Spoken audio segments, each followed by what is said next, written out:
Leibakpokpa numit asida Shija Hospital Research Institute Private Limited amasung Handicap Development Foundation anina khusangnayaga sinjariba program the International Day of Persons with Disability 2024 da saruk yaba lakpiriba mayam pumnamakpu taram naujabaga loinana ikolnona khurumzari. Ngasiki dignitaries ki phambam langda lengsin biriba saknairaba Dr. Palin Kudumba, Chairman and Managing Director, Shija Hospitals,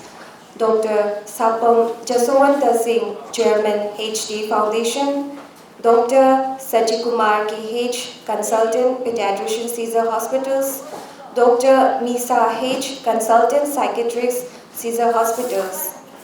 Hariba Satnarba Singh asibu ikonona kurumzari.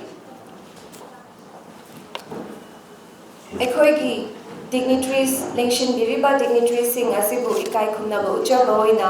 jamlaba khudol bot amatan tamjanabagi tanja adu lawjage khudol bot asi tambinabagi damak ekoigi lengbirakliba HD Foundation ki volunteers sing bu lengthobiraknaba khanganjeri.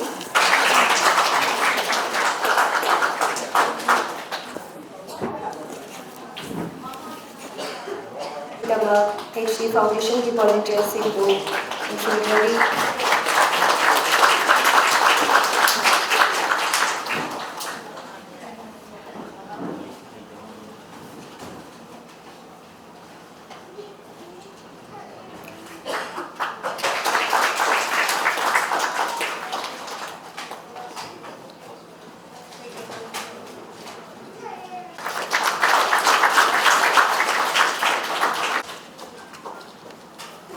Raju Khatpagi Thoram Raju Khatuna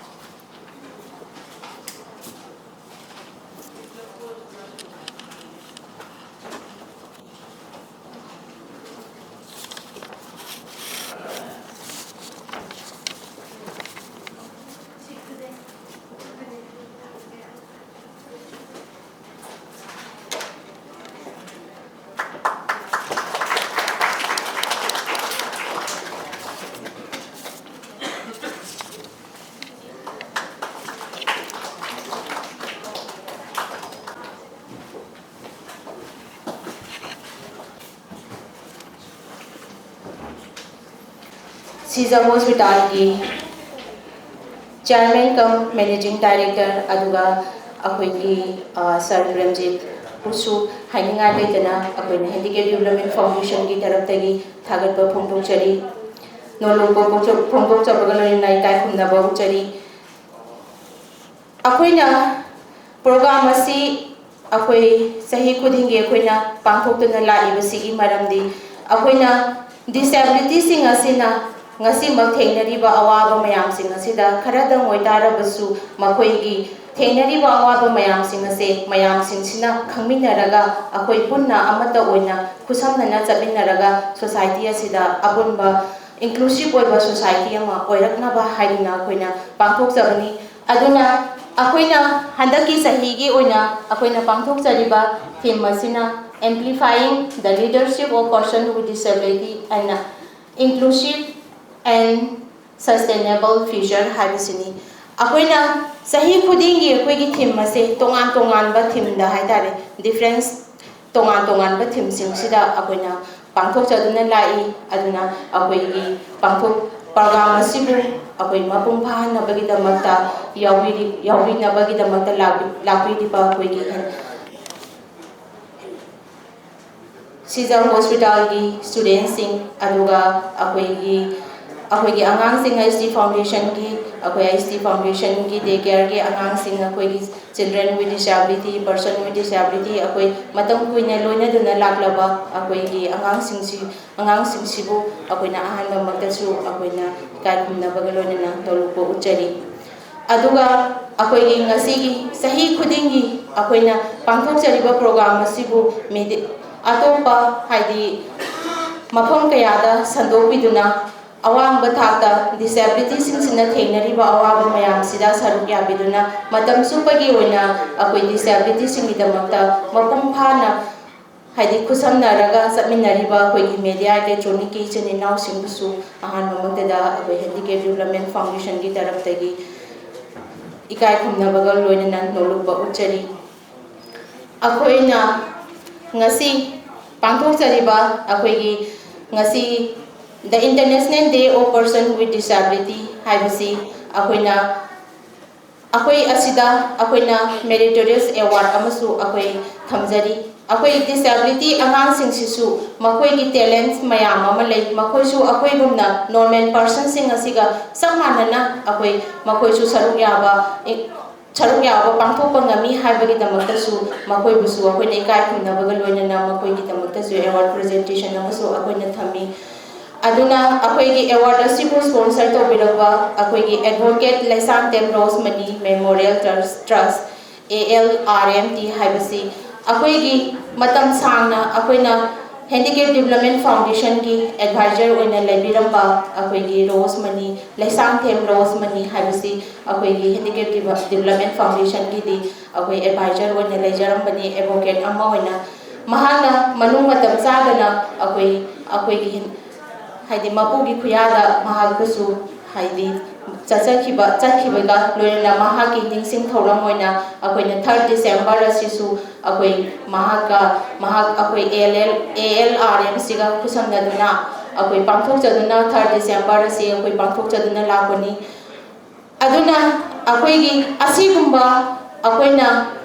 Makoigumba mayam asena akoi disability oiraba mipum khudimak sing asida thambiriba miyeng ase amata oina punsin bataragadi akoina ngasi society asida leiriba disability singi awaba mayam ase kharadang oitarga su kokpa ngamgatra haiduna akoina khanjaraba matungda akoina ngasi gi program ase akoina pangthok sabani mayamna su khangbiramagani akoi disability habisi karino makoina kamaina tawdana makoina thengnariba awaba singse karam banu habadu hawalakliba akoi ngasi akoina target tawjariba sisu akoina Shija hospital sida karigidamata akoina target tawjaribano haiba taragadi Shija hospital sina akoi mayamgi akoina ngasi gi piriba society asida service mayam piribasi akoina ikai khumnabaga loinana akoina su mapung phana akoina ikai khumnaji haitare aduna harakadoriba akoigi ngasi gi akoi disability si orakpa yabagi chance mayam ama lei aduna akoina mayam singsina akoigi student mayam singsina akoigi tungi orakadorba future sing asida akoigi lehoriba disability sing asi oirakpa yabagi chance kitang dang oitarabasu hanthaba ngamgadra haibagi makoina service tu mapung phana awareness mapung phana pibi taragadi akoina harakadoriba angang sing asida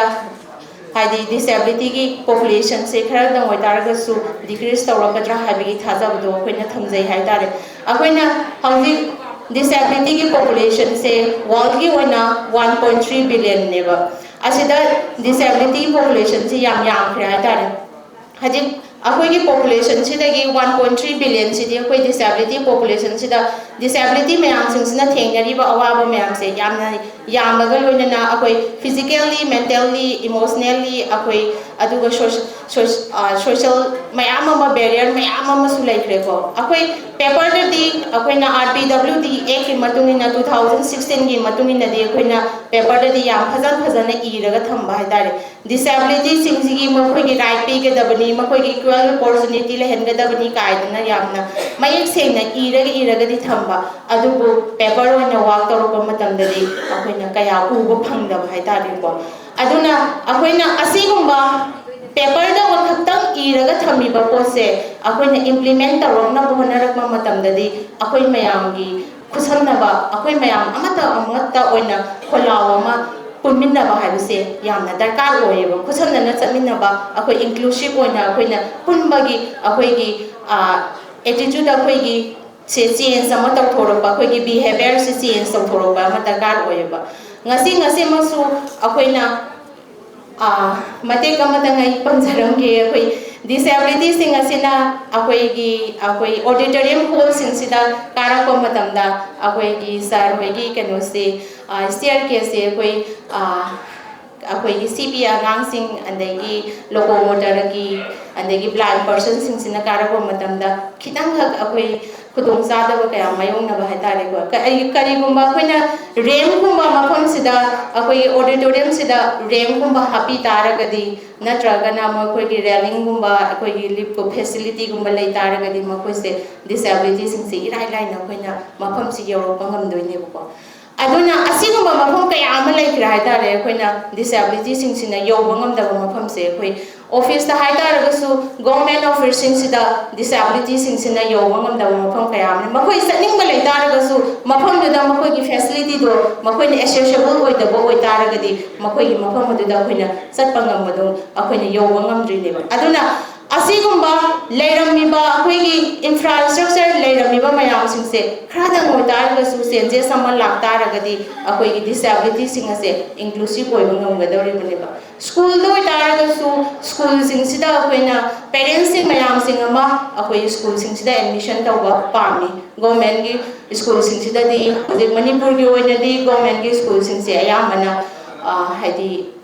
parents sing ayamana tamhaningdaba gumba dugumba leiba dugumana government gi enrollment se yamna nem haitare ko aduna private school singsida ayamana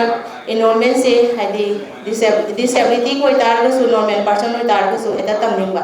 aduna asigumba mayam singase haidi disability person namana students namana koina tamba chapa matamdadi haji school singsida asigumba accessible oidaba mawong se lerapodagi akoigi school singsida tamba ngamdana changba ngamdana heta haidi tamba phangdi haba aduga school tasu admission gi process mayam singsida disability mayam singase discriminate tawbagi makoida disability ni haitaragadi admission to honba yadaba gumba kaigin haitaragadi makoigi school gi makoigi infrastructure katanatana makoigi staff singdasu makoigi takpinanaba makoigi tambinanaba moigi haidi makoigi staff sing leite makoigi oja sing leite haidana makoi sing do discriminate tawraga school sing sida do admission taw phangandaba asiguma mayam sing asena disability sing se akoi school sing aduga atopa mafam sing asida chacharuba matamdadi akoi makoi bu discriminate tawbagi chance yamne hengalapa haitare aduna makoi su akoi mafam sida tamningba kaya leitaragasu tawningba kaya leitaragasu mafam do chatpa ngamdamina heta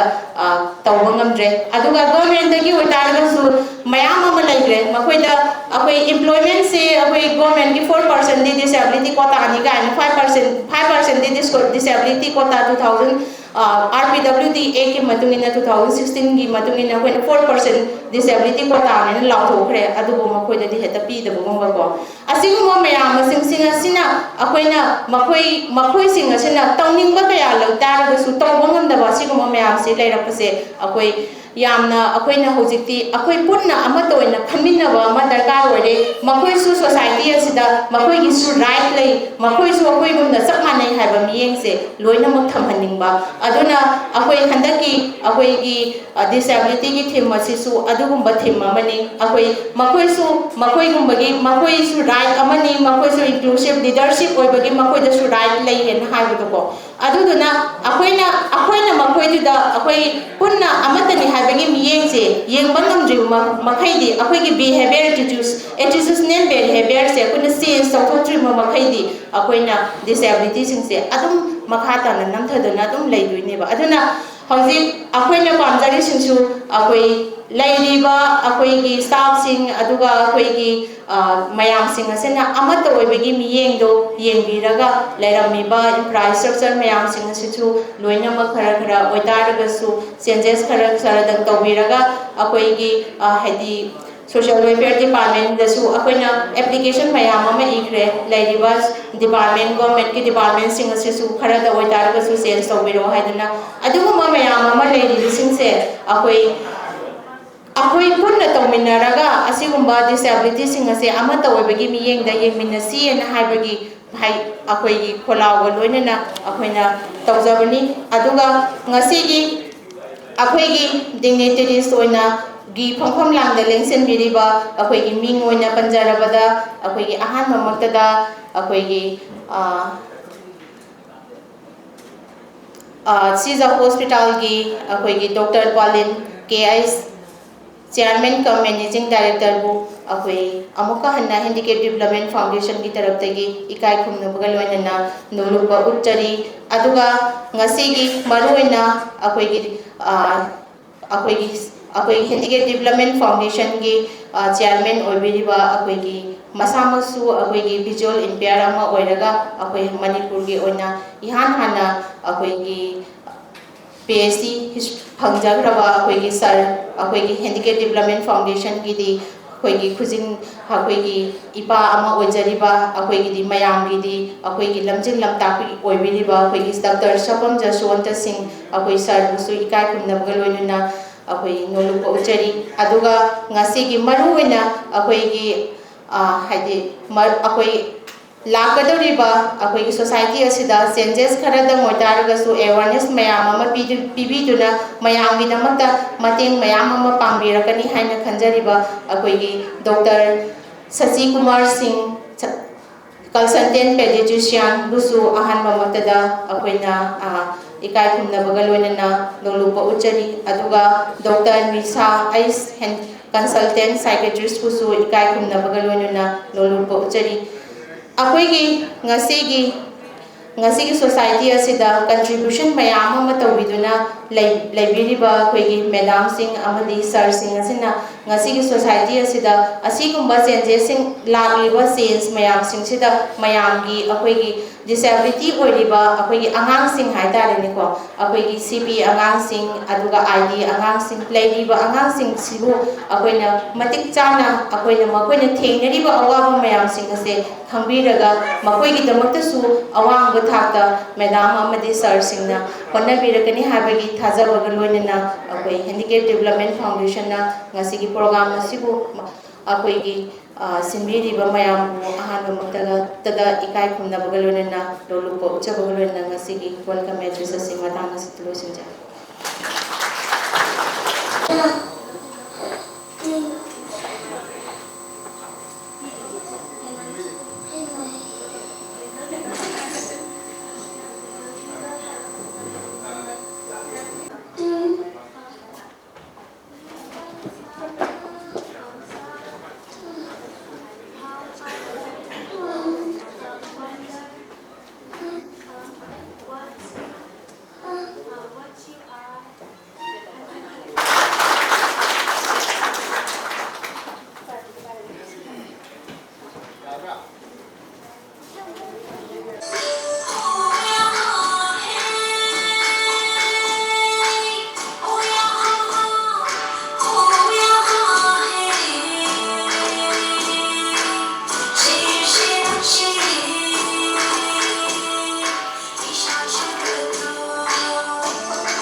worldwide oina prithvi pumbada pangthokliba celebration asigi part amoina Shija hospital da pangthokpada Shija hospital loina pangthokpiriba SDF amadi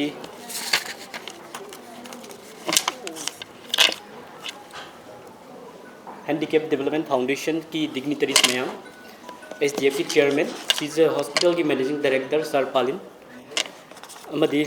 lengbirakliba Shijagi student sing mayam pumna koina hanan boina kai kumna bo uchari ai Dr. Sachi Kumar ai Shija hospital da pediatrician hai angang gi doctor moina leijabani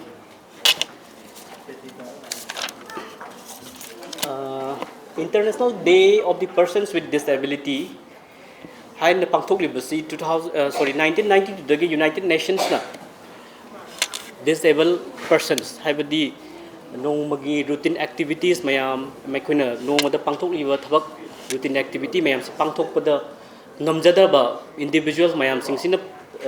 thengnariba problems thengnariba issues mayam sibu public ta mayam mamangda aware oinanaba hariba individual mayam sibu mayamna support tawiduna society da mayamna society amada mana lawba yaba role mapung phana lahon bangamba aduga theme sina so high level leadership handaki 2024 gi theme sida pal level leadership society sida lawba yaba mana lawba yaba role adagidi society sida mana pangthokpa yaba thabak mapung phana pangthoktuna inclusive oina mayam ko chap manaba magi rights magi tawpam thokpa mana khudingmak tawduna mayam ko chap manana hingminaba amadi magtungda magi sustainable future masa matan tam maromdom lepcha bangamba future ama lakhanba haibasi mayam gi support public awareness asibu hanna hanna ningsing boina pangthokpa program amani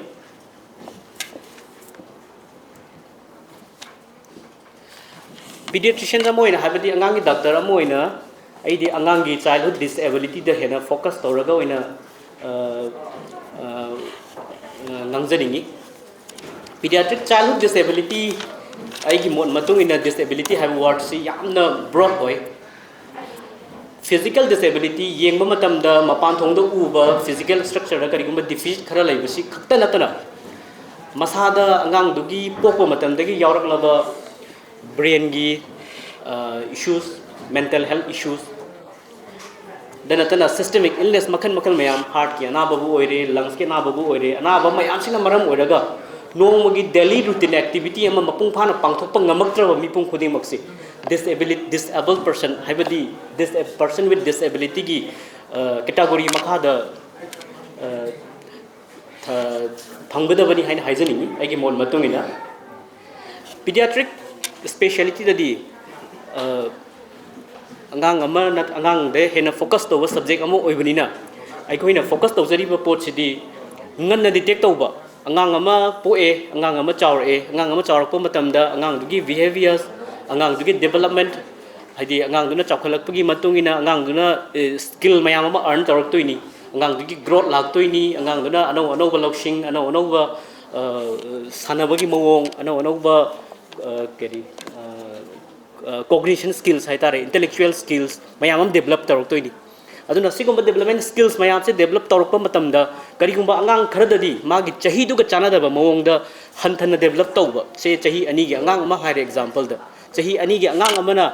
develop tawgada ba mana haigada ba skill level do chahi ani du gi angang duna yobang ngamak tragadi adugumba matamdu da angang se koina disability ama lakadawibra haibagi risk to aikoina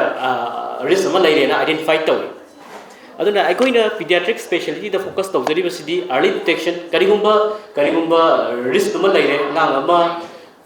some special needs natragana potentially require special needs hedi karigumba kara mayam ga manada ba mong ama da hena needs ama magi darkar oiba adugumba ama develop lakada bagi mong lairagadi aikoina nganna detect hoba maram du kadai dagi no lati do hoba aduga loina interventions aikoina tawwe abu potu yam nganna intervent ta hobasi pediatric specialty gi sida focus tawi general pediatricians have angang doctor amoina aikoina yan hana hai potu risk ama leire angang se sigumba ma tawdore habasi detect tawragasu detect tawraba matungda makata ba follow up natragana makata ba intervention tawnabagi damatadi disciplinary mayam ama specialty atopa discipline gi atopa specialty gi doctors mayam ama punna khanaraga kari tawya ge kari intervention tawya ge haibse koi punna thidok mina darkar lai specialty ama khaktana focus tawada bana ba natte ba disability haibse disability kari gumba physical disability ama laiba matamda disability tu ga loina atopa deficit mayam am laigani fon samna harabada ma wangang ba namdaba yai ma mayam ga manana manloksing chingba ngamdabo ramba yai nakong gi issue laiba yai mid ki issue laiba yai magi emotions magi behavior da top problem mayam am laiba yai aduna hari ba potsi dil tawo matamda discipline mayam am chang hospital gi setting da disability oiba childhood disability laiba angama koi OPD da purapa matamda koi OPD da specified oina sigi jaga sidi disability katang yengada OPD ne haiba potuma ayam hospital da tokhaina laiti common OPD ama da OPD du ki part amoina yengmani koi dedicated disability OPD laiti aduna sigumba disability OPD ama hospital sinda setup tawbasi darkar nei ne khali egi matungina and karigumba disabled risk lairabada tangana disabled oiraba individual ama natragana nga ama la aba matungda makata ba intervention tawnuna bagi damakta specialty mayam ama discipline mayam ama punmina bam sangeba खुदम ओना हारबदा psychology की support दरकार लेगनी counselling तौदुई parents ता guardians ता करमाइना ngang do loina duino हाइबगी मतंग द ngang do muscle chobo muscle की muscle the weakness लेबा muscle ओरगदी फिजियोथेरेपी सपोर्ट दरकार लेगनी फाइन मूवमेंट्स ता हाइबदी खुद की फिंगर की स्किल्स ता इशू लेबा ngang ओरगदी कोई occupational therapist दरकार लेगनी अदना occupational therapist physiotherapist psychologist nakongi ENT midki ophthalmologist general pediatrician ko kamari leinaba neurology ki doctor sing development train tamnaba development pediatricians hariba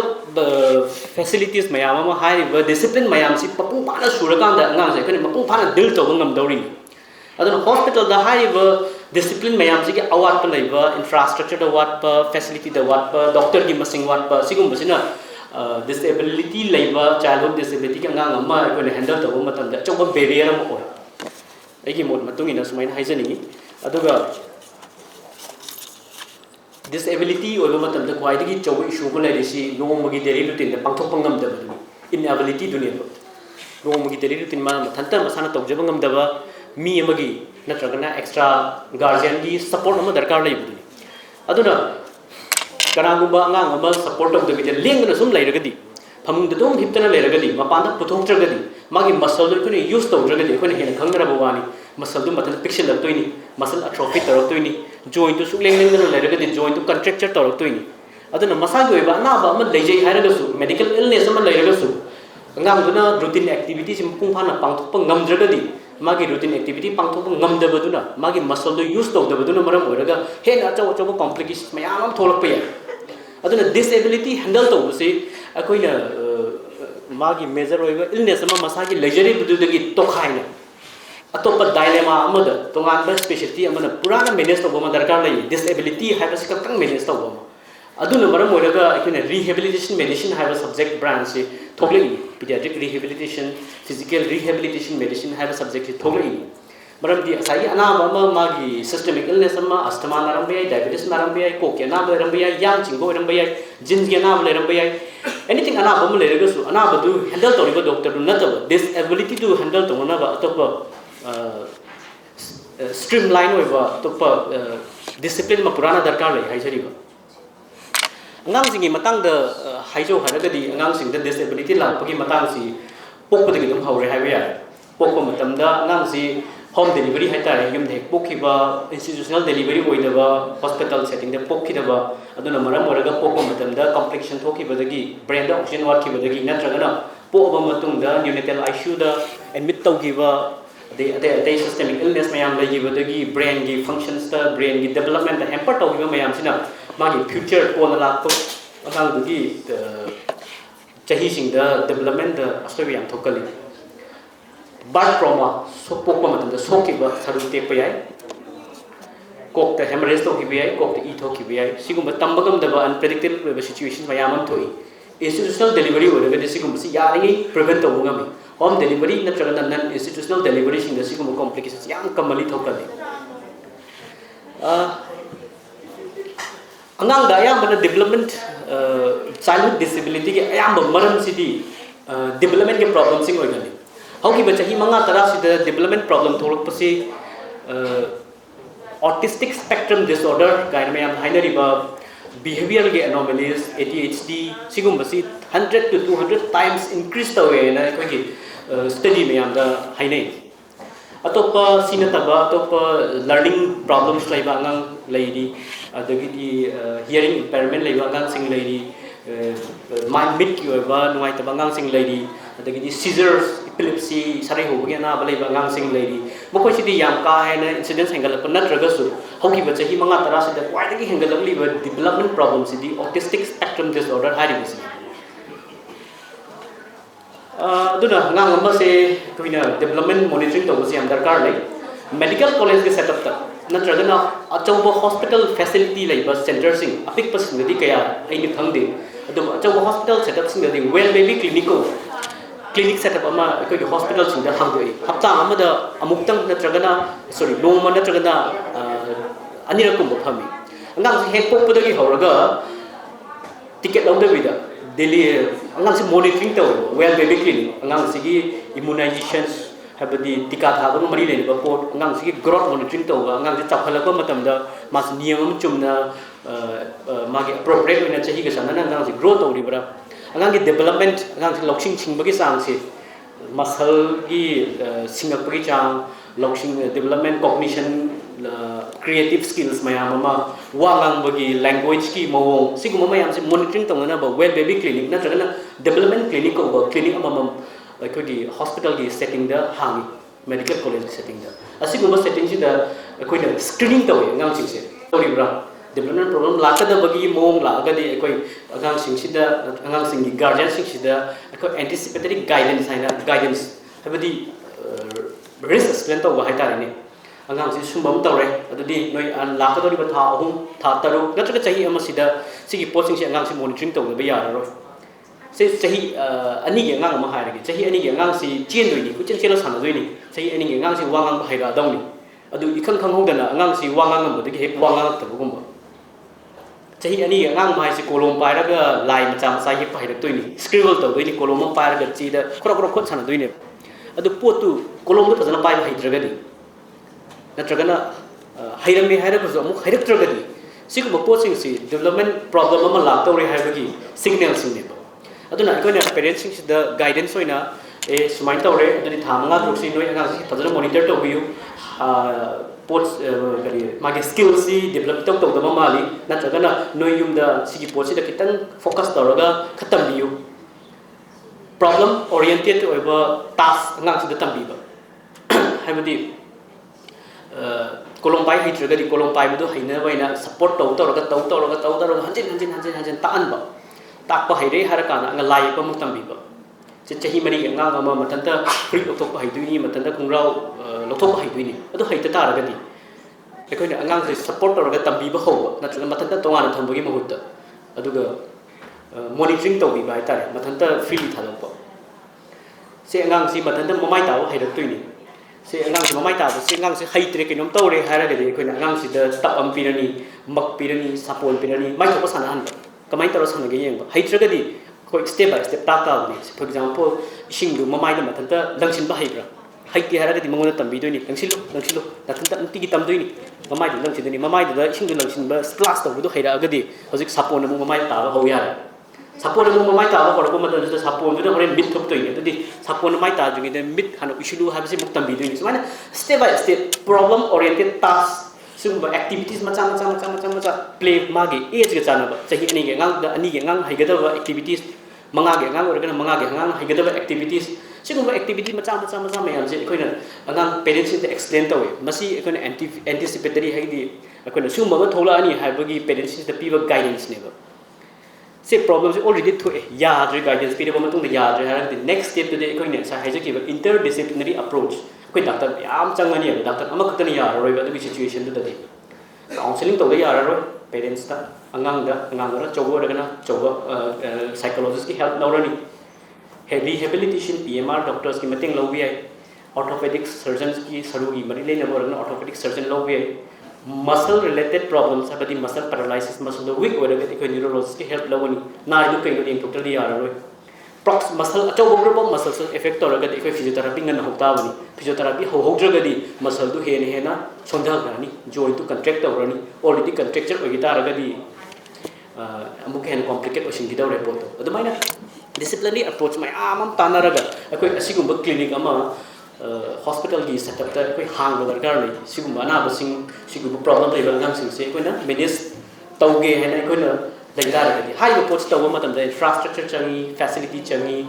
will changi political will changi doctor singi sacrifices spirit changi tawrage na tawgam changi aduga hayo sinata bada acquired problems sing say accident am to a ngang si phamung de gitare natraga staircase ti ondari sigum pochung ju thok da nati adu sigum pochung thok pagi amasidi yam nemi nang di sigum accident am thok padagi disability oigabagi incidence ti yam wang bo oidi development related problems sing sina ayam ba factors oi disability ki childhood disability ki factors si oi अदुमाइना hospital दा separate disability OPD interdisciplinary approach habadi hospital ki doctors mayam ama a group of doctors mayam ama khanaraga kai tawsige amaga communicate tawnaraga amaga ai nang gi step to si tawre se for example angang se akoina yam commonly thokpa ma angang se behavioral problem lai ai nang taw ya di ma kon har su taw ya di mai thokpom lai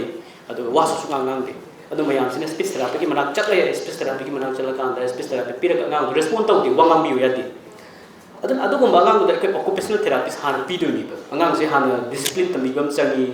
han kai ngang tahan bam changi magi age appropriate problems mayam solve to haibam changi adu mayam yare har kan speech hodui ne ba adu onna taina reverse amadagi chaladi chachu chatpa kana su phangda bi mu oidoi ne ba aduna amaga communicate tawba doctor singi marakta the hospital gi political will infrastructure hangar han ba sigumba yam darkar lai siga loina na tai emotional problem sing angang chokalak gi matung in sudum thengnai chokalak di adolescent age group yara ga di masai self image haba masu angang sing sida tholai self image ai ni mi sing yeng matam da yu jari ba sakam si ngang na nuai bra satisfied oidabra self image du man nuai ga satisfied oidra di more psychiatric issues mayam develop tor gi risk yam wangi ngang du da aduna masai self esteem masai self respect hanjara toini antisocial activities develop to ini sum ba mayam lai na counseling sessions yam toin sat darkar lai psychologist support yam na do darkar lai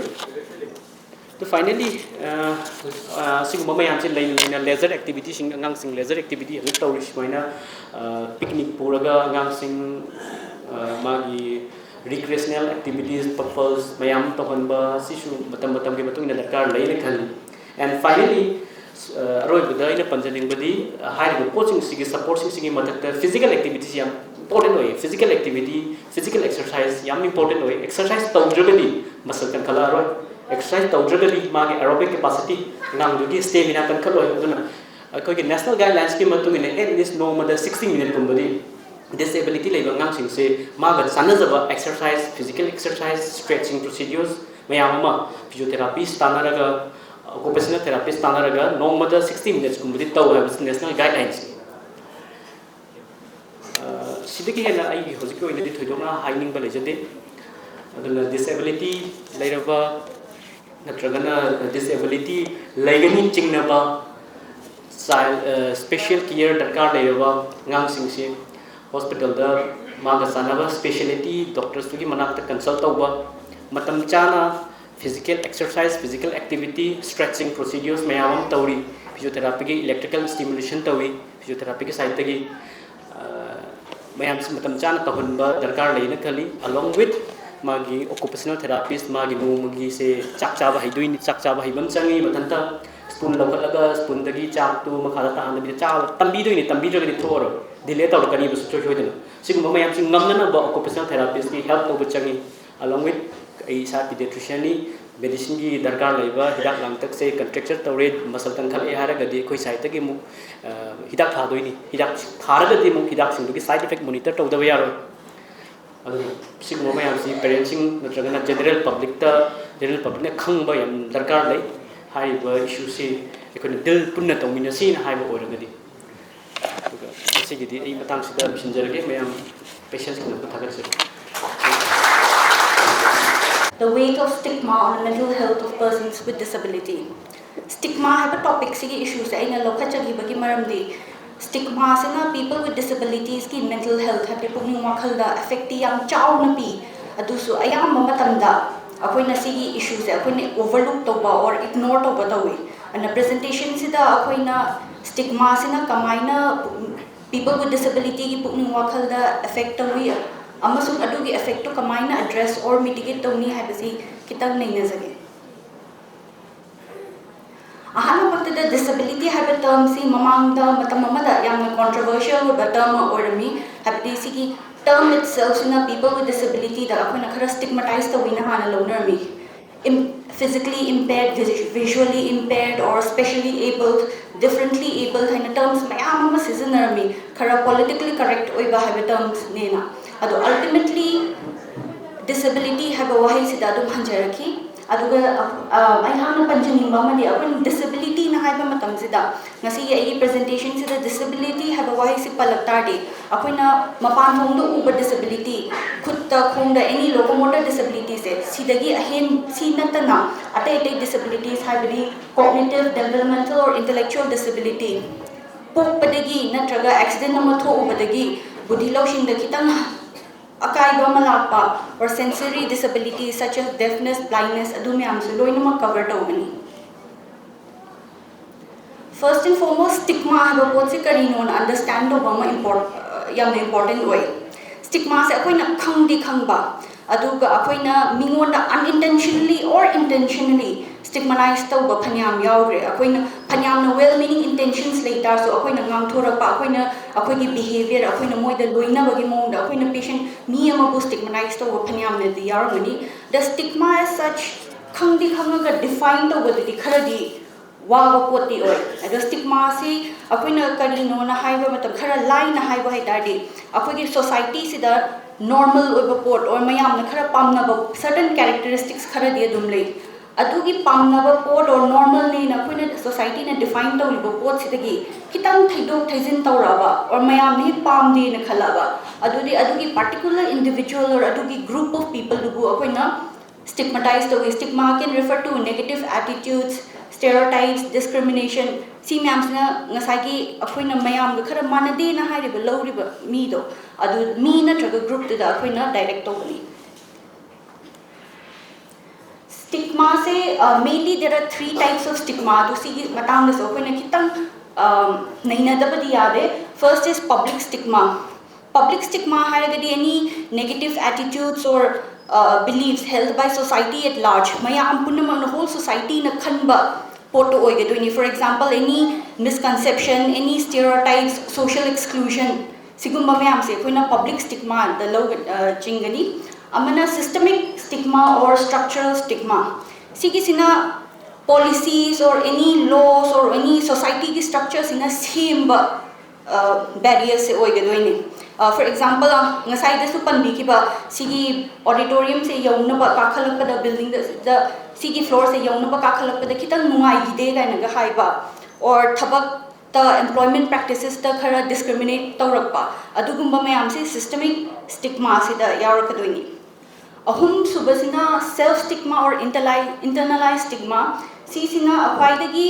damaging type of stigma ne sulawe sigi sidana people with disability na moina internalize tawdeba ngasagi public stigma lerakpa mayam si that person concerned na internalize tawraga masa mathanda da thamsaba stigma se oijaga doini ba sigi se akoina yamna damaging type of stigma ne na lawre sidi because it changes the way the person interacts with the environment ma masa sina adum hanthana adum maningda lehore na adum khallaga mayam ga pulak trabanina mi marak ta yawrak trabanina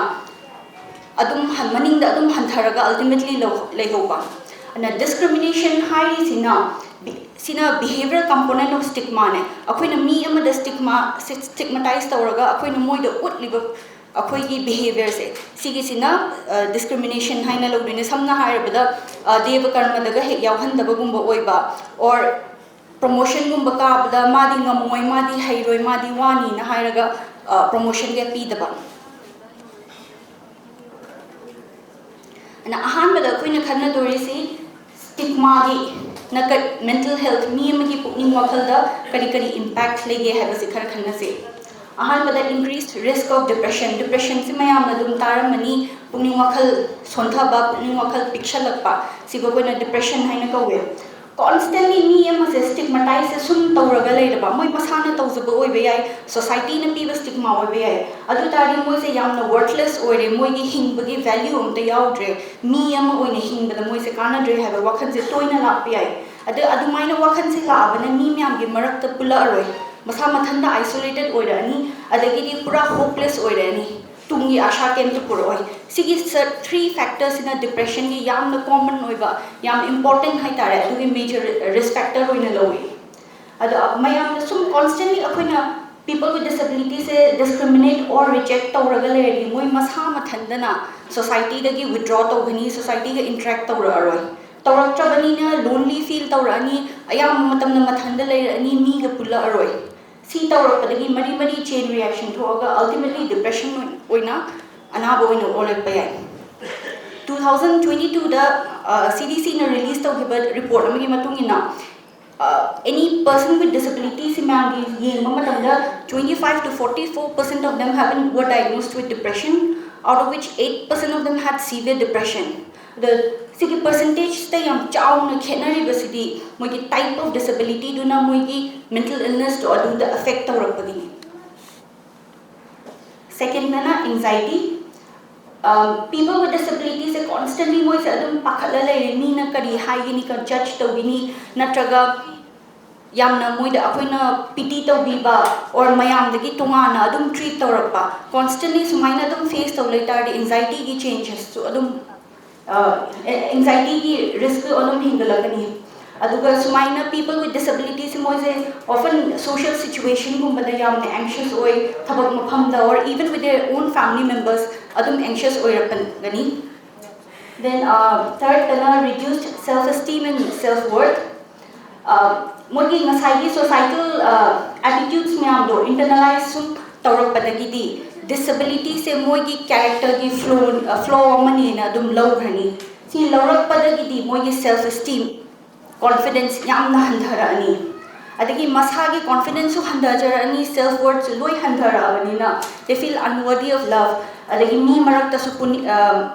mean I go kay dawagi ay ngola asuk chow flow man layer kay dawagi mean ay gatina ningdoy no nakhalani then they feel unworthy of success mayam se loi na tawra bani na self isolation da layer ani adu self isolated oi tadi mogi personal growth ta hengalok pagi di opportunity di pa na layer roi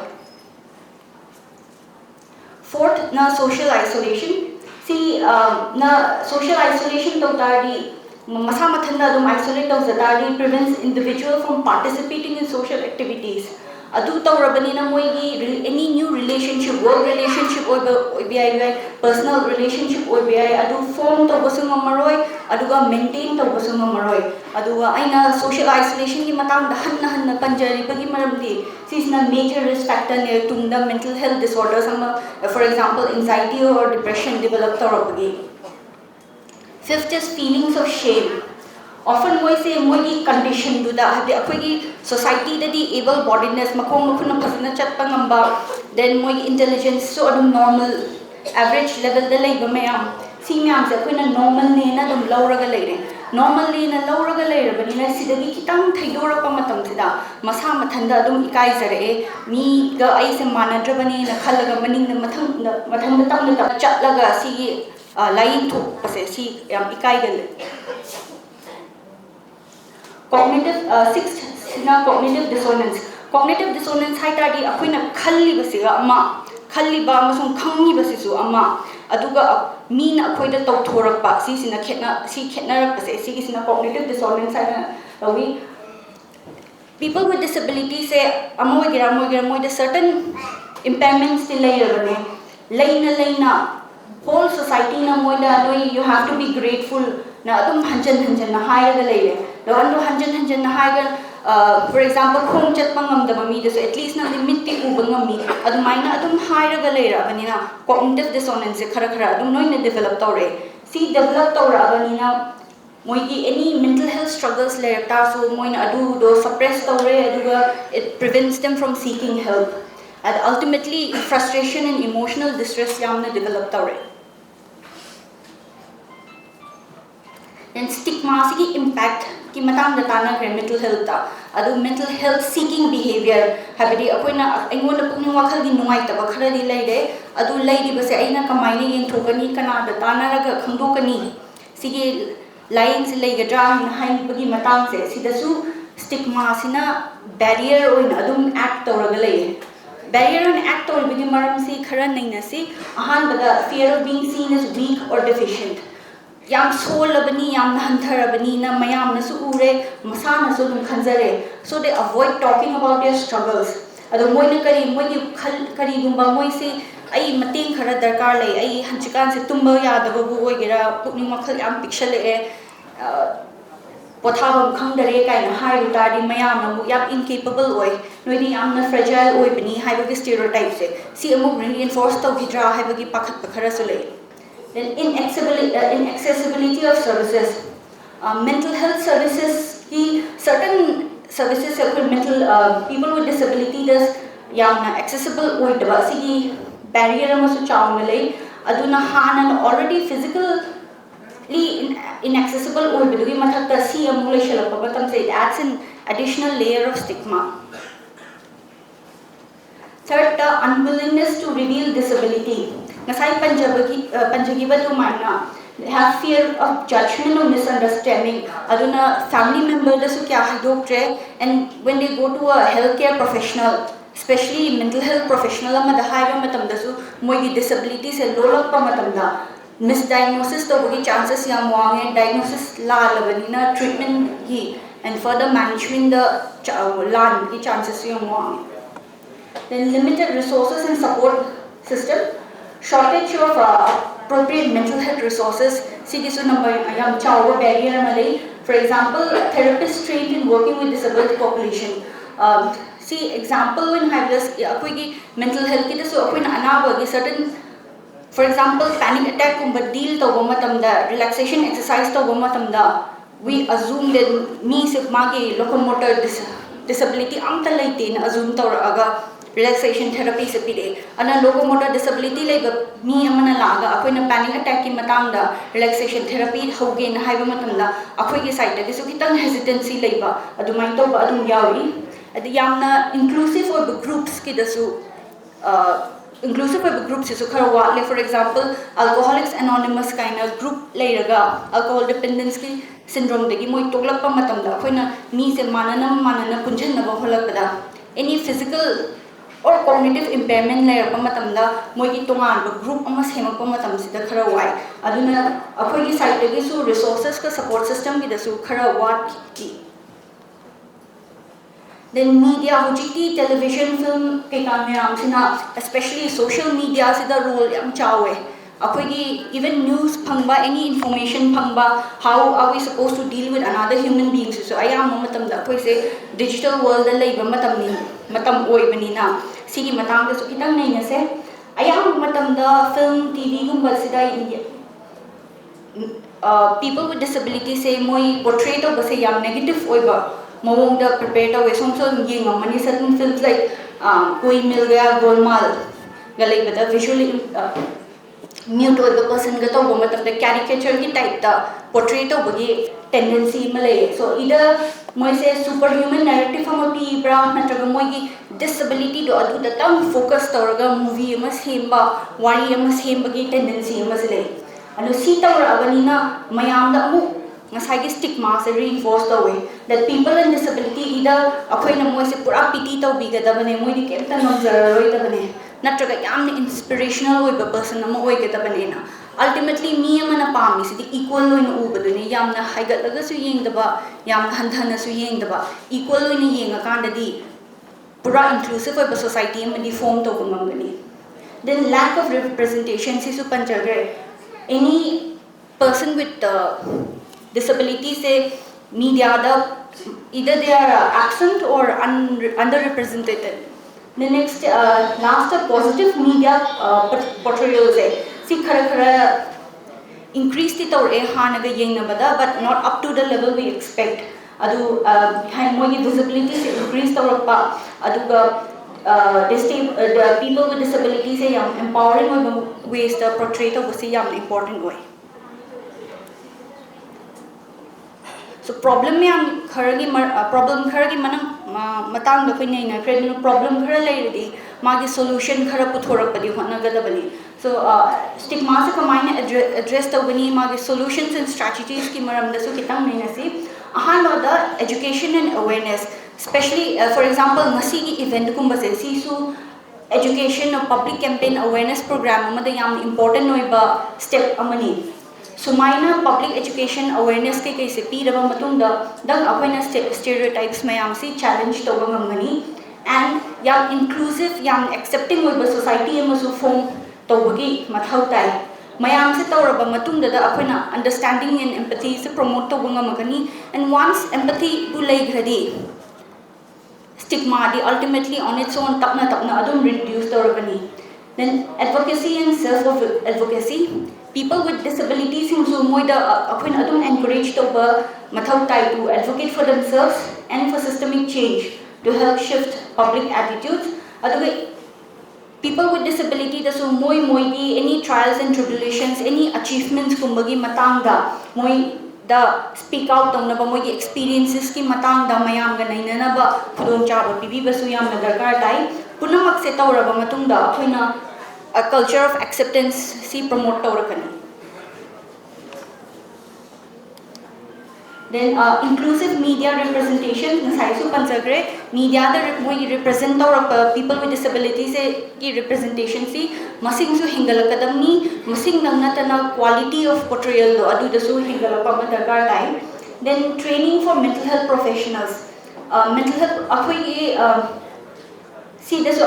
how to care for a person with disability. For example, as a mental health professional akoi na ayam amatam da deal tawribasi cognitive the intellectual developmental disorder gumba layrakpa,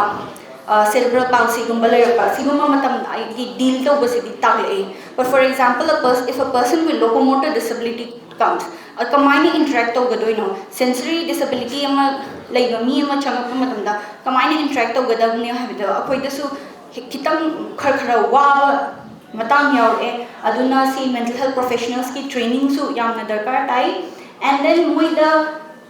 stigma amasum discrimination na kamaina impact tawge se individual do da kamaina impact tawge magi family members magi caregivers da kamaina impact tawge ultimately society da su kamaina impact tawge hase si maso koina khambam thui and a very non judgmental environment ma create tawge mathau tai.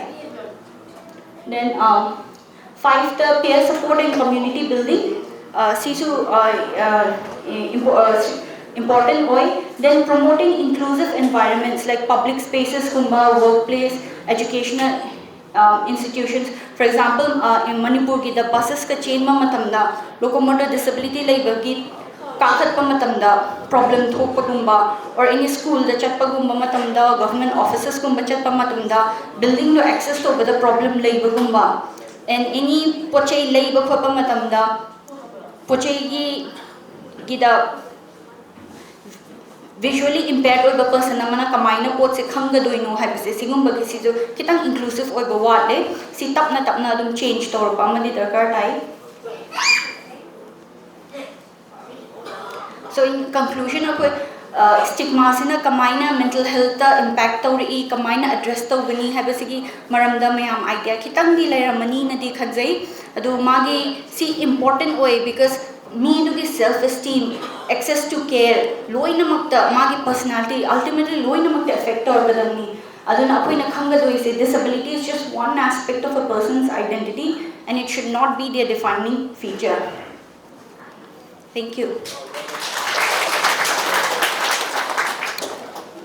Maratana masiki yoga si perform tawba loibaga akoi performers in na stage tagi lingbi danaba kanganjari maramdi koi organizing team gi mai kai degi masiki perform tabiri ba performance in na koi khudol bot amamam tamjagadori.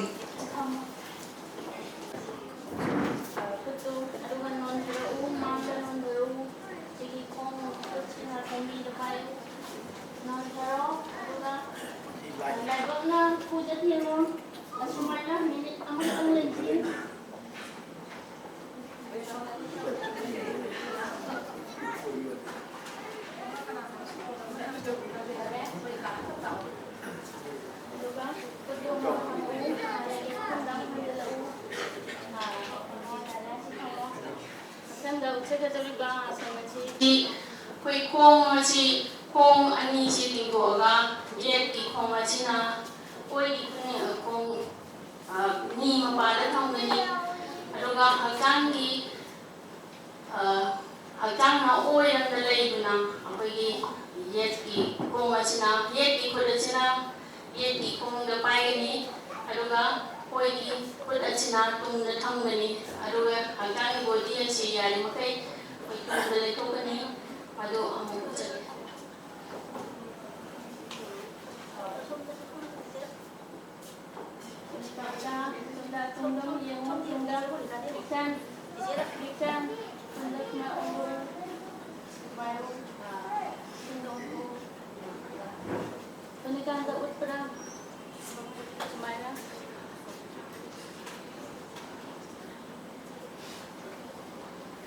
minute ama layer mo itong dahanin mo kung damo halan sen mo halo kung te itamo paduga left side mo hawresi left hip kung mo konsilo it pu mapada sen ikan put halo sana ikusi sundalayo sundalayo sundalayo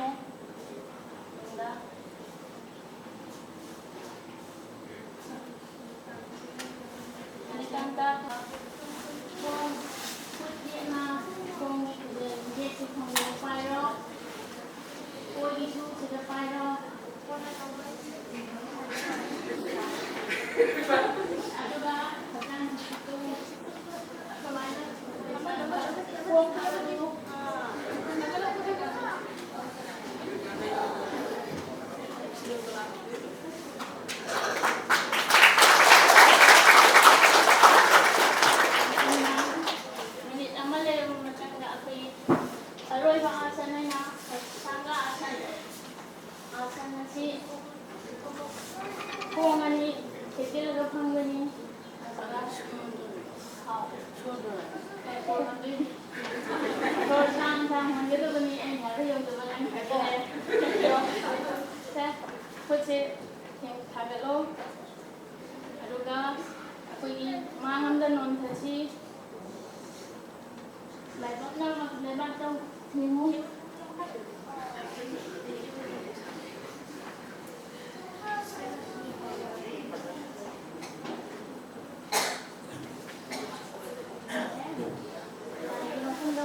Kasi ako hindi yamna talo thopa event mo kasi numisi the International Day of Bursary lo na noluksari aduga Shija habasigi mafam si khanbira bodya mutta apna tomatong sanstan handicap development foundation aduga advocate lesson Rosmani Memorial Trust sibusu akoina ananda thagasari akoina tauna phangba experience hai tare yam nungai very exciting and very encouraged ai samaki oina sigumbagi da yamna thengnaru bamadi koi Hyderabad ta tatu bonika ega Hanumantara oina mayam di khambira mani khale swikar ina we have amlai Hyderabad ta mai yam chauna silaga training gi kari gi tonga ba facility yamna chauna leire adu da han ba koi ihan han boin expose tor bani bakon duda leiba magi skill do akoin angok ju pawe adu ga ngasi Manipurda Pakistan kya bangna sinbi dana tonga training ki ba moibu bathanda marondom lepe yana bagi sinbi ba sibusu aina anana thagasari aiga hojasa subadaga wari sajabada Manipurda hojik 2011 ki census matungina 57,000 gumbadi disable oi hana record da adu hojik 2025 24-25 yaudore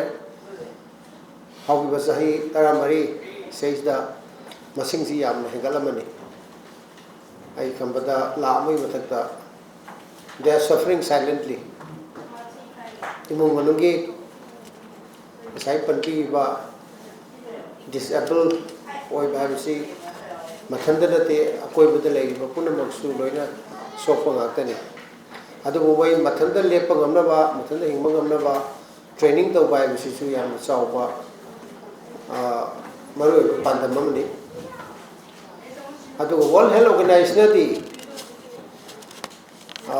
disabilities 21 identified away adu ai na oda subunda ga wari sanaja badadi manipur da huji ko na tarit khakta we na tai adu ai khan bada masigi kitang amendment to ba hongdokpa india gi oina tarim taragadi manipur da si yorpam thoi ni khali adu da tonga tonga ba we lena mayam amsu hapsal say for example sickle cell anemia thalassemia adi hemophilia da tonga blood ki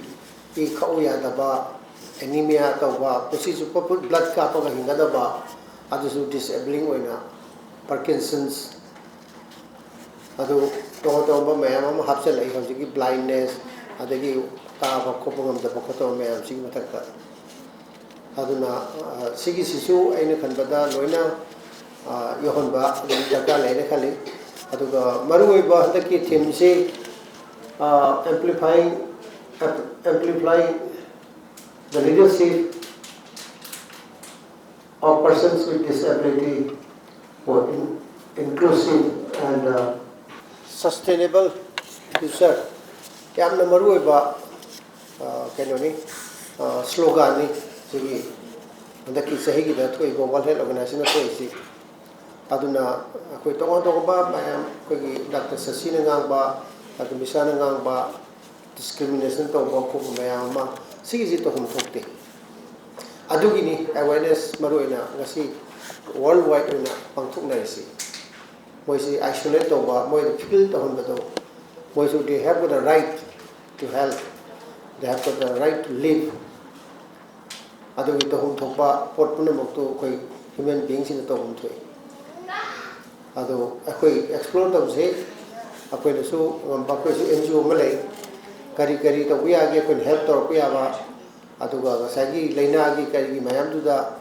akoi hospital nena hospital na to kuya ba koi blood bank su lei jai NGO makha da adu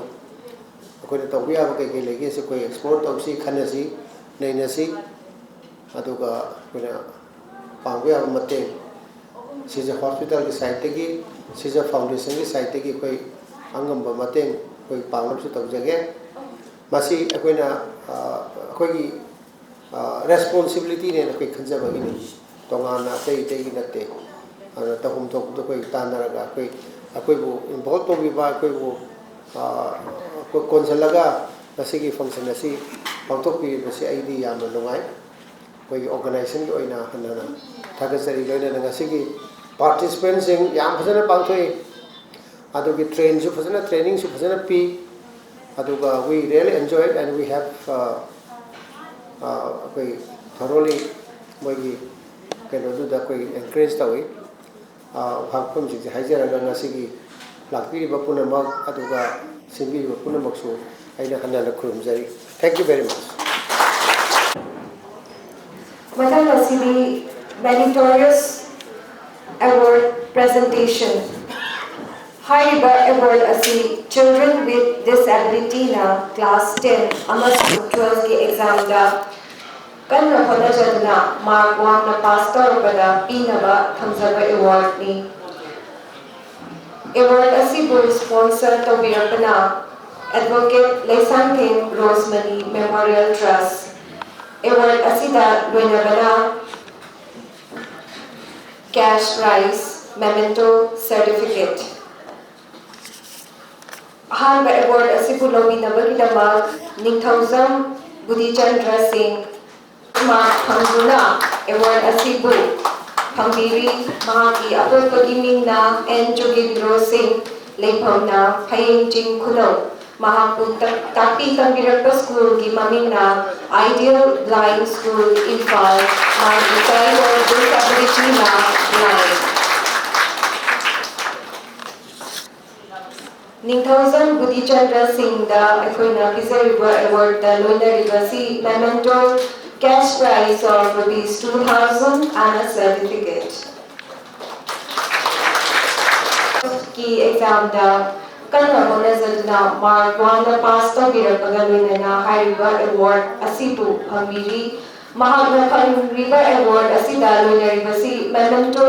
cash prize of ₹3,000 and a certificate. Mahari Apurpagi Mingna Laisangthem Susil Singh Lekhonna Thangmaiban Hizam Dewa Laikai Mahapu Takpi Tambirappa School Gimamina Comment School Changangai Uchekon Taiwan Disability Na Locomotor.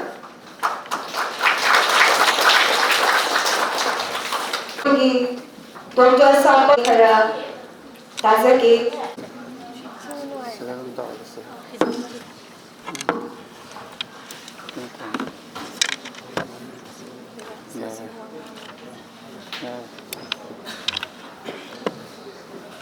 ngasi December ki tang ahum 2024 Malen sinbada pangthong na bagumna ngasi akhoi gi ramda Manipur sida su International Day of Persons with Disability koi amplifying the leadership of persons with disability for an inclusive and sustainable future. Haiba thing sida akoi iramda Manipur sida su Shija Hospital Private Limited amadi Handicap Development Foundation Manipur ALR Memorial Trust mayang khusannaraga haiba thoram si pangthok saba asida thoramgi president member oina election dinanabagi dama khoina haijaru matamda haraurona yabirekhiba dignitary kunumakpu hanada kognunja pagaloina na kaikunna bochari koi respected sir Palin chairman kam managing director aduga koi ngasai wangang loi obikiba koi respected Dr.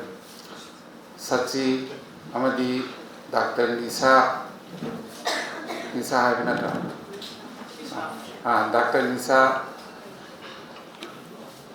puna makwa handada koi organizing committee gimaigai dagi thagatpa nungai ba phongdok sari aduga ngasigi thawang sibo baton phambiduna lakpiriba khai khudimak pusu ahan maktada kaikumna bochari tamok chari asi thawang sibu coverage tawinana bagi damak lakpiriba print amadi electronics media aduga parentsing the guardian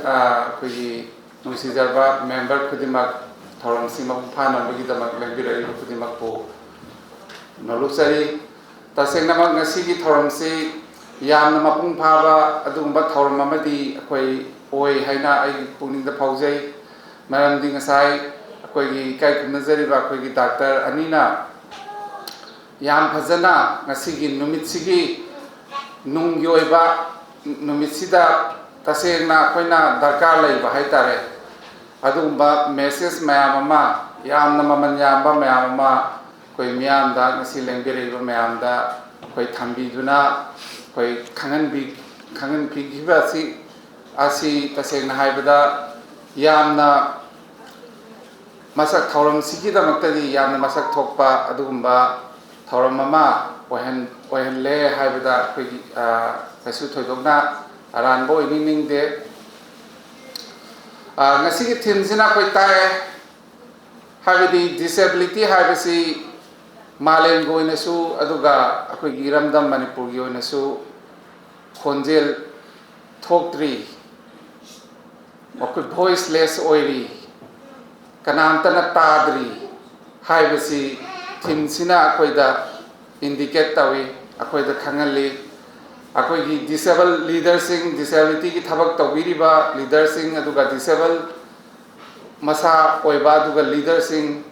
ꯈꯨꯗꯤꯡꯃꯛ ꯍꯦꯟꯅ vocal ꯑꯣꯏꯅꯅꯕ ꯍꯦꯟꯅ ꯈꯣꯟꯖꯦꯜ ꯊꯣꯛꯍꯟꯅꯅꯕ ꯑꯩꯈꯣꯏ amplifying the leaders of persons with disability ꯀꯩꯒꯤꯗꯃꯛ ꯇꯧꯗꯣꯏꯅꯣ ꯍꯥꯏ ꯀꯥꯟꯗ inclusive ꯑꯣꯏꯕ society ꯑꯃ ꯑꯃꯗꯤ ꯃꯔꯣꯝꯗꯣꯝ ꯂꯦꯞꯆꯕ ꯉꯝꯕ ꯇꯨꯡꯗ ꯃꯔꯣꯝꯗꯣꯝ ꯂꯦꯞꯆꯕ ꯉꯝꯕ ꯑꯗꯨꯒꯨꯝꯕ ꯈꯨꯟꯅꯥꯏ ꯑꯃꯒꯤ ꯗꯃꯛ ꯃꯣꯏꯁꯤꯡꯁꯦ ꯑꯩꯈꯣꯏ ꯈꯣꯟꯖꯦꯜ ꯍꯧꯍꯟꯕ ꯊꯣꯛꯍꯟꯕ ꯑꯃ ꯌꯥꯝꯅ ꯃꯔꯨ ꯑꯣꯏ ꯍꯥꯏꯅ ꯑꯩꯈꯣꯏ ꯋꯥꯔꯜ ꯍꯦꯜꯊ ꯑꯣꯔꯒꯅꯥꯏꯖꯦꯁꯟꯅ ꯂꯧꯗꯅ ꯍꯥꯏꯔꯤꯕ ꯊꯤꯝꯁꯤ ꯑꯩꯈꯣꯏ ꯊꯝꯕꯅꯤ ꯑꯗꯣ ꯑꯩꯈꯣꯏ ꯏꯔꯝꯗꯝ ꯃꯅꯤꯄꯨꯔꯁꯤ last 19 months we are in the underage situation but no voice comes from our disability communities natra khwaidagi waba khwaidagi chaithel phangbadi akoigi disability communities ni haidok tabagi wari haidi ai disable oijaraga su mingondagi niraga ai hingoi na khanba imung kama akoigi manipur khunai da sulai masagi kabok poga arigi angamba pambai sizna dana imung puraga salaina na ba hona jaba mayama kabok pok na ba paprasing machine sing de yolaga sabagi wari akoigi numit khudingi akoigi nakongda akoina tari adubu haise government ki aduga ngasi mayam amadi akoigi voice mayam ama khonjel mayam amadi akoi nungti khudingi tari mi mangbagi angang halambagi phagibagi adagi keno torambagi bong thamambagi atai mayam ama haitar adubu haiba disability singsigi haiba thodok sina maram morga disability singsida piriba sapu saitheng singsigi matang dadi akoi disability side gi su aduga disability gi thabak tawiriba disability bu mainstream da program na bani haina laibiriba kudimak ki side gi su haiba voice yamna amta taade haibasu yaida haidi amta thokte haita adubu akoi gi sai handicap development foundation gi side gi su tawbe abade koi myam tawi haidi ci idana concern authority singda akoi disaster management team koi state disaster management da aduga si commissioner disability da state commissioner disability da atai tongan ba mafam singda akoi na ci idana haibidi si sina maram warga hariba conflict sina maram warga sol laba relief center da laiba disabled sing aduga relief center da laitaba periphery area da laiba disability sing subam nombam khangdana laiba hana lairamba sinfam kayama mangdana laiba adugumba disability sing du makoi kitang relief oina na bagi kari relief center da laiba singdubudi mogi government na piba khajitang warsu support kratang warsu phangaga makoi survive tauri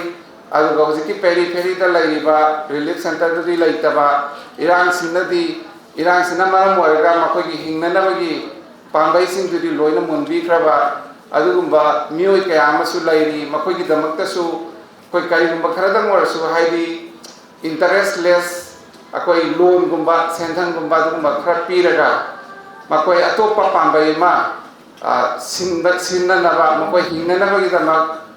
atopa hujiki matam sika susinna ba atopa pambai ma sinna naba gi pambai khra akoi puthok se potse haina chingba se kya amadi akoi na iraga tawi adubu situations na maram waraga akoi gi sagumba voice kandaba haigadra sokoi ba haigadra asi changba ngamda akoi na haijari ba akoi gi khonjel se listen bangam dri hai tar ngasi gi akoi gi laingak sida hai tar sini sisna sisu yamalu hai tar aduna masipuna maksi akoi gi manipur si khatangi situation nataba atopa prithvi gi atopa mayam ma dasu sagumbam situation mayam lerangani aduna maram oraga koi world health organization na ngasi gi amplifying the leadership of persons with disability for an inclusive and sustainable future haiba theme se si thamba oigadra haina ai punda phaujani aduna haiba theme si yamna maru oi ado masi ngasi khatangi akona ningsing minaraga nataba masi theme se kari no haiba kanda akoi buji sustainable development goal 2030 sida prithvi sidagi lairaba haiba si muthatana prithvi se khwairi ki sakhatpa adu masanti oiba prithvi ama ohen se haiba ki pandamda United Nations na changjaliba khongjang se masi mai pahan bada disability sing se inthoga thamambada yaroidabani haiba si ngasi prithvi ki mipum khudima UN na kharbidana disability sing su soidana maki masire sida hojiki sustainable development goal sida makoisu mapung phaba kano tong mapung phaba saruk yaba ngamnana bagi dama haidana kogi 2006 ta koi convention on the rights of persons with disability kogi mifam New York ta koi pangthok tana hoji koi laibak ta ngasai koi sar palina koi thambi gi ba koi 11 ki census ki matam du da di hojiki 7 types of disability katang makoina count to boda yaw gi ba ado hojiti haiba mathakta ina haijenti ba convention on rights of persons with disability haiba convention sigi charter sigi matungina koi India da su anuba legislation ama lakre 2016 da sai koi Secretary General na sa panbigi ba Rights of Persons with Disability Act 2016 ki matungina di hojik India da su World Health Organization na sai sa na panbibat maina 21 types disability se hojik ti India da su masi recognize tawre aduna handaki lakadoi ba 25 ta tawgani haina akoina khanari ba census sida di haiba 21 types se loina masing thibada yawaragani aduna hojik akoi 7 types disability ni akoi 11 ki census ta 57,847 almaina akoi Manipur ki census report ta almaina utli ado hari kase lakadoi ba no ba census ki kano sida di multiple times masina helagani marandi disability types se hana tare ka oram bado hojik 21 types oirabanina hana akoina uramiba disability types to nataba hojiki akoi sana sai panbiki ba e ga mari leina ba akoi thalassemia hemophilia sickle cell akai kai lairiba singsidi akoina minna di ubangam daba aduna ne disability ki kano sida so hojikti visible amadi non visible disability ko sensory akoi ki cognitive mam khaibas maina hojikti minna ubangam da disability type aina muk thole hai tare hojikti anauba RPD Act anauba Act sigi anauba kano sigi matungi na hai tare ngachai gi ga blood ka related oiba lifelong ngasagi ka sinbagi da ka leiba du disability type sing do koi mapan thong de yen badadi makoi da masada kaiba kai mamta koi uroi ado makoi si non disabled dong na di dum uba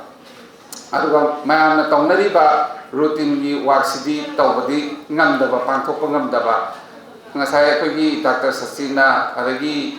Dr. Nihana thambigi duni hari nungti gi tawri ba thabak thorong sing se kana gumana mapung thana pangthokpa ngamdragadi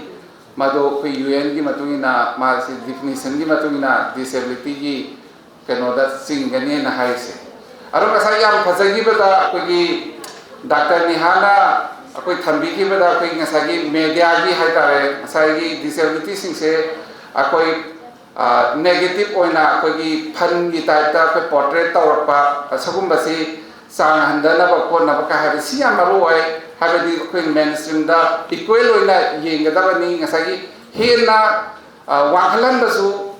natte aduga handa basu natte haiba Dr. Nihai ngasai presentation gi do ayamna feel taw jai yam noi jai madu magni khana pamjari basu being a person with disability haide khoi de yam wangna thangpi basu kana pamde aduga yam han thaba mong da thambi basu natte samana na khoi as a human being ꯑꯩꯈꯣꯏ ꯑꯃꯅ ꯑꯃꯕꯨ ꯕꯦꯕꯥꯔ ꯇꯧꯅꯔꯒ ꯑꯃꯒ ꯃꯤꯑꯣꯏꯕ ꯍꯥꯏꯕꯁꯤ ꯏꯟꯇꯔꯗꯤꯄꯦꯟꯗꯦꯟꯁꯅꯤ ꯑꯃꯅ ꯑꯃꯒꯤ ꯂꯣꯏꯅ ꯃꯇꯦꯡ ꯄꯥꯡꯅꯔꯒ ꯍꯤꯡꯅꯕ ꯉꯥꯛꯇꯅꯤ ꯍꯥꯏꯕ ꯁꯦꯟꯁꯁꯤꯗ ꯑꯩꯈꯣꯏ ꯄꯨꯟꯅ ꯍꯤꯡꯃꯤꯟꯅꯕꯒꯤ ꯀꯩꯅꯣꯁꯤ ꯄꯣꯔꯛꯑꯕ ꯃꯇꯝꯗ ꯑꯩꯈꯣꯏ ꯀꯩꯅꯣꯁꯤ ꯂꯥꯛꯇꯣꯔꯤꯕꯅꯤ ꯑꯗꯣ ꯉꯁꯥꯏꯒꯤ ꯃꯦꯗꯤꯌꯥꯒꯤ ꯀꯩꯅꯣꯗ ꯍꯥꯏꯕꯤꯈꯤꯕ ꯃꯇꯝꯗꯨꯗ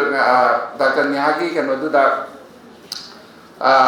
ꯀꯩꯒꯨꯝꯕ ꯃꯇꯝꯗ ꯑꯩꯈꯣꯏ ꯇꯤꯚꯤꯒꯤ ꯗꯤꯁꯀꯁꯟ ꯑꯗꯒꯤ ꯀꯩꯅꯣ ꯃꯌꯥꯝꯁꯤꯗ ꯑꯩꯈꯣꯏꯒꯤ ꯃꯃꯤꯡ ꯂꯩꯔꯕ ꯑꯩꯈꯣꯏꯒꯤ ꯏꯗꯤꯇꯔꯁꯤꯡ ꯆꯤꯐ ꯏꯗꯤꯇꯔꯁꯤꯡ ꯑꯗꯨꯒ ꯄꯣꯂꯤꯇꯤꯁꯤꯌꯟꯁꯤꯡ ꯄꯣꯂꯤꯇꯤꯀꯦꯜꯒꯤ ꯂꯤꯗꯔꯁꯤꯡꯅ ꯌꯥꯝ ꯗꯦꯃꯣꯀ꯭ꯔꯦꯇꯤꯛ ꯑꯣꯏꯕ ꯑꯩꯈꯣꯏ ꯋꯥꯍꯩ ꯋꯥꯇꯥꯁꯤꯡ ꯍꯥꯏꯕ ꯇꯥꯔꯦ ꯑꯗꯨꯒꯨꯝꯕ ꯍꯥꯏꯕꯗꯤ ꯃꯌꯥꯝ ꯃꯃꯥꯡꯉꯩꯗꯒꯤ ꯆꯠꯅꯔꯛꯄ ꯑꯩꯈꯣꯏ ꯏꯗꯤꯌꯝꯁ ꯃꯌꯥꯝ ꯑꯃꯁꯨ ꯂꯩ ꯑꯗꯨꯒꯨꯝꯕꯁꯤꯡꯗꯣ ꯑꯩꯈꯣꯏꯒꯤ ꯉꯁꯥꯏꯒꯤ ꯑꯗꯨꯏꯗꯨꯅ ꯃꯔꯝ ꯑꯣꯏꯔꯒ ꯑꯩꯈꯣꯏꯗ ꯗꯤꯁꯀ꯭ꯔꯤꯃꯤꯅꯦꯁꯟ ꯑꯗꯨꯒ ꯑꯥꯏꯁꯣꯂꯦꯠ ꯇꯧꯕꯗ ꯑꯗꯨꯒ ꯃꯣꯏꯁꯦ ꯁꯦꯒ꯭ꯔꯤꯒꯦꯠ ꯇꯧꯅꯅꯕ ꯇꯧꯕꯗ ꯑꯗꯨꯒꯨꯝꯕ ꯋꯥꯍꯩ ꯋꯥꯇꯥꯁꯤꯡꯗꯨꯅ ꯃꯇꯦꯡ ꯄꯥꯡꯉꯤ ꯑꯗꯨꯅ ꯑꯗꯨꯒꯨꯝꯕ ꯋꯥꯍꯩ ꯋꯥꯇꯥꯁꯤꯡꯗꯨ ꯁꯤꯖꯤꯟꯅꯕꯒꯤꯅꯣ ꯍꯥꯏꯕꯅꯆꯤꯡꯕꯗꯣ ꯑꯩꯈꯣꯏꯅ ꯇꯠꯇꯅ ꯊꯝꯃꯒ ꯂꯥꯛꯄꯅꯦ ꯑꯗꯨꯕꯨ ꯍꯦꯛ ꯑꯗꯨꯝ ꯑꯩꯈꯣꯏ ꯇꯪ ꯁ꯭ꯂꯤꯞ ꯍꯥꯏꯒꯗ꯭ꯔꯥ ꯑꯗꯨꯃꯥꯏꯅ ꯇꯧꯕ ꯑꯩꯈꯣꯏ ꯌꯥꯎꯋꯦ ꯍꯥꯏꯇꯥꯔꯦ ꯁꯤ ꯁꯝꯅ ꯍꯥꯏꯔꯕꯗ ꯑꯩꯈꯣꯏ ꯈꯧꯇꯦꯡ ꯅꯤꯡꯇꯥꯡꯒꯨꯝꯕ ꯂꯩꯗꯅꯀꯣ ꯑꯩꯈꯣꯏꯒꯤ ꯁꯒꯨꯝꯕ ꯇꯔꯃꯤꯅꯣꯂꯣꯖꯤꯁꯤꯡ ꯑꯩꯈꯣꯏ ꯇꯥꯏ ꯁꯤꯁꯤꯅ ꯃꯔꯝ ꯑꯣꯏꯔꯒ ꯍꯥꯏꯕꯗꯤ ꯍꯥꯏꯔꯤꯁꯦ ꯑꯩꯈꯣꯏꯒꯤ ꯄꯣꯖꯤꯇꯤቭ ꯀꯩꯅꯣꯗ ꯅꯠꯇꯕ ꯅꯦꯒꯦꯇꯤꯚꯇ ꯑꯣꯏꯅ ꯍꯥꯏꯕꯅꯤꯅ ꯉꯁꯥꯏꯒꯤ ꯃꯤꯠ ꯇꯥꯡꯕ ꯃꯤꯁꯤꯡ ꯅꯠꯇ꯭ꯔꯒ ꯈꯣꯡ ꯇꯦꯛꯄ ꯃꯤꯁꯤꯡꯁꯦ ꯀꯔꯤꯃꯠꯇ ꯈꯪꯖꯗꯕ ꯀꯔꯤꯃꯠꯇ ꯉꯝꯗ꯭ꯔꯕ ꯎꯄꯥꯏ ꯂꯩꯇ꯭ꯔꯕ ꯃꯤ ꯑꯃ ꯑꯣꯏꯅꯅꯦꯕ ꯉꯁꯥꯏꯒꯤ ꯀꯩꯅꯣ ꯗꯤꯁꯀꯁꯟꯗꯨꯗ ꯍꯥꯏꯔꯤꯕ ꯄꯣꯠꯇꯨꯅꯗꯤ ꯑꯗꯨꯏꯗꯨꯅ ꯑꯗꯨꯃꯥꯏꯅ ꯁꯨꯝ ꯍꯥꯏꯔꯒ ꯆꯠꯈꯤ ꯇꯥꯔꯒꯗꯤ ꯃꯣꯏꯅ ꯑꯗꯨꯒꯨꯝꯕ ꯇꯥꯔꯤꯕ ꯎꯔꯤꯕ ꯃꯤꯁꯤꯡꯗꯨꯅꯗꯤ ꯉꯁꯥꯏ ꯃꯤꯠ ꯎꯗꯕ ꯃꯤ ꯑꯃ ꯊꯣꯛꯂꯛꯄ ꯃꯇꯝꯗ ꯃꯤꯠ ꯎꯗꯕ ꯍꯥꯏꯕꯁꯦ ꯀꯩꯝꯇ ꯈꯪꯗꯕꯒꯤ ꯀꯩꯅꯣꯗꯨꯗ ꯑꯗꯨꯃꯥꯏꯅ ꯇ꯭ꯔꯤꯠ ꯇꯧꯔ ꯂꯩꯗꯣꯏꯅꯦꯕ ꯑꯗꯩ ꯈꯣꯡ ꯌꯥꯗꯕ ꯃꯤꯁꯤꯡꯁꯨ ꯑꯗꯨꯅ ꯉꯁꯥꯏꯒꯤ ꯑꯁꯤꯒꯨꯝꯕ ꯑꯩꯈꯣꯏꯅ ꯍꯣꯡꯗꯣꯛꯀꯗꯕ ꯑꯩꯈꯣꯏꯅ ꯆꯨꯝꯊꯣꯛꯃꯤꯟꯅꯒꯗꯕ ꯑꯩꯈꯣꯏꯒꯤ ꯑꯦꯇꯤꯆꯨꯠꯁꯤ ꯍꯣꯡꯗꯣꯛꯇ꯭ꯔꯒꯗꯤ ꯑꯩꯈꯣꯏꯅ ꯐꯖꯕ ꯑꯩꯈꯣꯏꯅ ꯋꯥꯍꯩ ꯃꯌꯥꯝ ꯑꯃ ꯍꯥꯏꯔꯒꯁꯨ ꯌꯥꯔꯣꯏ ꯍꯥꯏꯇꯥꯔꯦ ꯑꯗꯨꯅ ꯑꯩꯈꯣꯏ ꯈꯨꯟꯅꯥꯏꯁꯤ ꯌꯥꯝ ꯃꯄꯥꯡꯒꯜ ꯀꯟꯕ ꯃꯄꯨꯡ ꯐꯥꯕ ꯑꯗꯨꯒꯨꯝꯕ ꯈꯨꯟꯅꯥꯏ ꯑꯃ ꯑꯣꯏꯍꯟꯁꯤ ꯍꯥꯏꯇꯥꯔꯒꯗꯤ ꯑꯩꯈꯣꯏ ꯈꯨꯟꯅꯥꯏꯁꯤꯗ ꯂꯩꯔꯤꯕ ꯑꯩꯈꯣꯏ ꯈꯨꯗꯤꯡꯃꯛ ꯃꯄꯨꯡ ꯐꯥꯅ ꯊꯕꯛ ꯊꯧꯔꯝ ꯈꯨꯗꯤꯡꯃꯛꯇ ꯗꯤꯁꯦꯕꯜ ꯅꯟ ꯗꯤꯁꯦꯕꯜ ꯈꯥꯏꯗꯅ ꯍꯥꯏꯇꯥꯔꯦ ꯃꯄꯨꯡ ꯐꯥꯅ ꯐꯨꯜ ꯄꯥꯔꯇꯤꯁꯤꯄꯦꯁꯟ ꯇꯧꯕꯒꯤ ꯈꯨꯗꯣꯡꯆꯥꯕꯗꯨ ꯑꯩꯈꯣꯏꯅ ꯊꯝꯃꯤꯟꯅꯔꯕ ꯃꯇꯝꯗꯨ ꯈꯛꯇꯗ ꯍꯥꯏꯔꯤꯕꯁꯤ ꯑꯣꯏꯊꯣꯛꯀꯅꯤ ꯍꯥꯏꯕꯁꯤ ꯑꯩꯈꯣꯏꯒꯤ ꯊꯥꯖꯕꯅꯤ ꯃꯁꯤ ꯄ꯭ꯔꯤꯊꯤꯕꯤꯒꯤ ꯑꯈꯪ ꯑꯍꯩ ꯈꯨꯗꯤꯡꯃꯛꯀꯤ ꯊꯥꯖꯕꯅꯤ ꯍꯥꯏꯕ ꯋꯥꯐꯝꯁꯤ ꯊꯝꯖꯔꯒ ꯑꯩꯈꯣꯏꯒꯤ ꯃꯅꯤꯄꯨꯔ ꯈꯨꯟꯅꯥꯏꯁꯤꯁꯨ ꯃꯄꯥꯡꯒꯜ ꯀꯟꯕ ꯑꯗꯨꯒꯨꯝꯕ ꯈꯨꯟꯅꯥꯏ ꯑꯃ ꯑꯣꯏꯅꯅꯕꯒꯤꯗꯃꯛ ꯃꯅꯤꯄꯨꯔꯗ ꯂꯩꯔꯤꯕ ꯅꯥꯝꯃ ꯁꯣꯏꯕꯁꯤꯡꯁꯦ ꯑꯦꯝꯄꯥꯋꯔ ꯇꯧꯅꯅꯕ ꯃꯈꯣꯏꯁꯨ ꯈꯨꯟꯅꯥꯏꯒꯤ ꯊꯕꯛ ꯊꯧꯔꯝ ꯈꯨꯗꯤꯡꯃꯛꯇ ꯁꯔꯨꯛ ꯌꯥꯕ ꯉꯝꯍꯟꯅꯅꯕ ꯑꯩꯈꯣꯏ ꯈꯨꯗꯤꯡꯃꯛ ꯄꯨꯟꯅ ꯍꯣꯠꯅꯃꯤꯟꯅꯁꯤ ꯍꯥꯏꯕ ꯅꯣꯜꯂꯨꯛꯄ ꯋꯥꯐꯝꯁꯤ ꯉꯁꯤꯒꯤ ꯁꯣꯚꯥꯗ ꯊꯝꯖꯔꯒ ꯄꯨꯝꯅꯃꯛꯄꯨ ꯊꯥꯒꯠꯆꯔꯤ ꯊꯦꯡꯛ ꯌꯨ